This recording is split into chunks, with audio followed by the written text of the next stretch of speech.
Hi, my name is Patty Costello, and for my global learning project, me and my partner Nick, who's from Serbia, first we went and got coffee, and the second interaction we had, I took him hiking at Crago Park in East Lansing, and a couple of things I learned from these interactions that I've had with him is it was really easy for Nick to pinpoint his culture.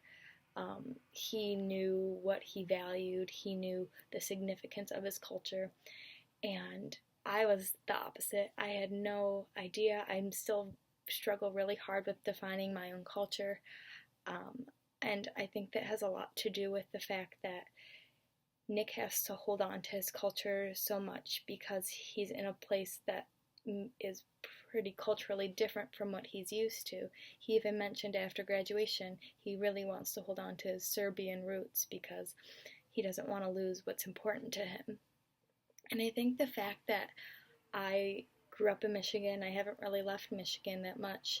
I've kind of taken for granted and not really questioned my own culture because there was no need to. I didn't need to find the importance of it just because I live it every day. And I think it's going to be one of those things where I don't really know what I have until it's gone. If I go to another place that's a lot different from Michigan or from the United States, I might find what's important. I might find what I miss, and I might find traditions that I took for granted or didn't even question about.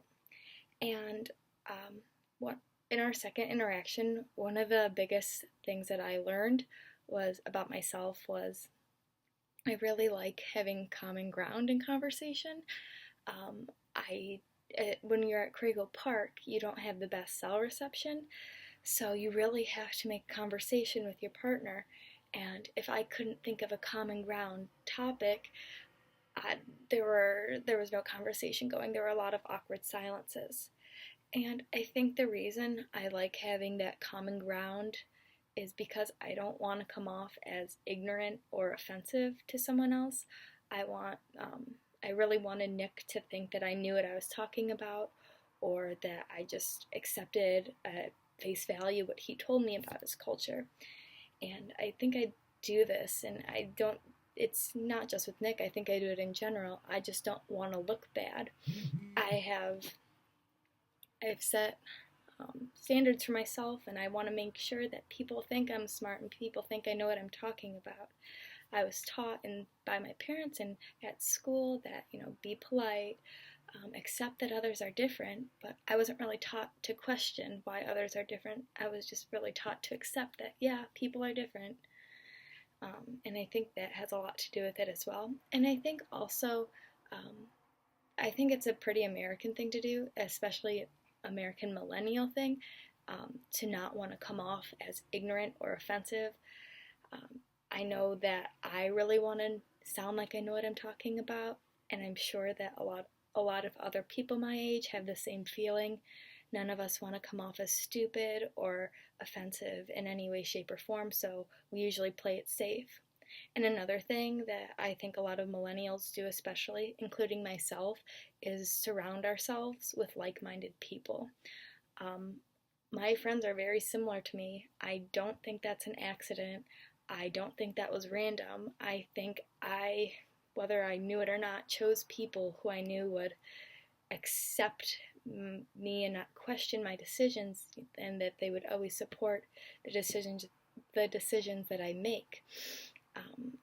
For better or for worse, I think that's just what a lot of people do.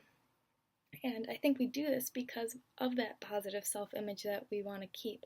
We don't want someone questioning our motives. We just want someone like a cheerleader, and that can be filled in like a friend, like someone who's supporting us. So one of the things that if I could do this over again, I would really wish to ask Nick some better questions. I think I played it safe, and I think if I asked a bit, maybe more intriguing questions, we could have a better conversation, because I didn't agree with everything he said, but it's not like I let him know it. I usually just said, okay, and moved on. So that's one thing that if I could do over, that's what I would do. Thank you.